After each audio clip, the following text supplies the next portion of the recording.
Magandang umaga! Kumusta po? Narito po ulit ang update natin para sa lagay ng ating panahon ngayong umaga po ng November 3, 2024 na kung saan sa ngayon ay lumakas na po ang daloy ng hanging amihan at ito ay umiihip na hanggang dito po sa northern part ng Northern Luzon habang ang easterlies ay umiihip po sa silangan pa rin ng Southern Luzon, Visayas at Mindanao.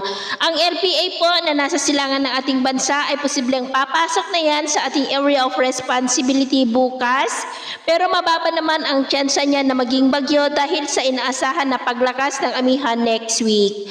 Kung may amihan po ay bihira na lamang ang mga bagyo kung nasaan po ang amihan dahil pinipigilan po ng amihan ang development ng mga weather disturbances dahil kahit na malamig ang hangin na ito ay dry air po yan. At ito naman ay pinapakita ng forecast model natin pong ginagamit hanggang po sa susunod na 2 linggo. At sa lagay ng ating panahon, ngayong madaling araw ay generally fair weather po sa malaking bahagi ng ating bansa maliban lamang sa mga cloudy skies with isolated rain sa ilang bahagi ng Aurora, Quezon, Camarines Sur, Sorsogon, Catanduanes, Masbate, Northern Samar, Dinagat Island, Zamboanga at Basilan. At mamaya po ay sisikat ang araw sa malaking bahagi ng ating bansa pero may tsansa pa rin ng cloudy skies with isolated rain sa ilang bahagi ng northern part ng Cagayan, Quezon, Camarines Norte, Sorsogon, Catanduanes, Masbate, Romblon at Eastern Samar. At mamayang hapon po, mas maraming lugar na ulit ang makakaranas ng cloudy skies with isolated rains, lalo na dyan sa may Southern Luzon,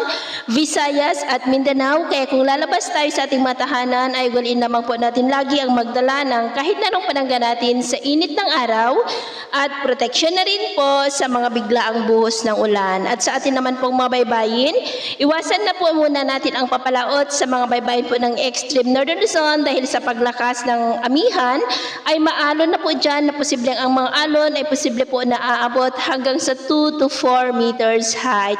Kaya hanggat maaari ay iwasan na muna natin ang papalaot dyan sa mga may kulay pula para mas makaiwas sa mga sakunang pangkaragatan. So ito po ang latest update natin sa araw na ito. Ako po muli si James na nagsasabing sa kahit anong pagsubok po na darating sa ating buhay, huwag po tayong mawawalan ng pag-asa. Thank you and God bless!